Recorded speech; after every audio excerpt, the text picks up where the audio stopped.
Police म्हणजे केवळ कायदा आणि सुव्यवस्था राखणारे कठोर चेहरे अशी सर्वसाधारण धारणा असते. मात्र कोल्हापूर जिल्ह्यातील रेंदाळ इथं घडलेल्या एका प्रसंगानं खाकी वर्दीतील संवेदनशील माणुसकीचा प्रत्यय पुन्हा एकदा दिलाय.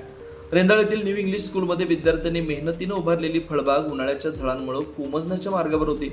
शाळेला सुट्टी लागल्यानं झाडांना पाणी घालण्यासाठी कुणी उपलब्ध नव्हतं. परिणामी लहान रोपे तहानेनं सुकू लागली होती. दरम्यान निवडणूक बंदोबस्तासाठी हुपरी पोलीस ठाण्याचे सहाय्यक पोलीस निरीक्षक प्रसाद कोळपे आणि पोलीस कर्मचारी एकनाथ भांगरे हे रेंदाळ इथं तैनात होते. ड्युटी दरम्यान त्यांची नजर या सुकणाऱ्या झाडांकडे गेली आणि त्यांनी तात्काळ पुढाकार घेतला. कडक कोणाची पर्वा न करता तसेच ड्युटीच्या व्यस्ततेत त्यांनी स्वतः पाण्याची व्यवस्था केली. हातात पाईप घेऊन त्यांनी झाडांना पाणी घातलं आणि त्या फळबागेला नवसंजीवनी दिली. ज्या हाताने गुन्हेगारांवर कारवाई केली जाते त्याच हाताने निसर्गाचं रक्षण केल्याचं चित्र इथं पाहायला मिळालं.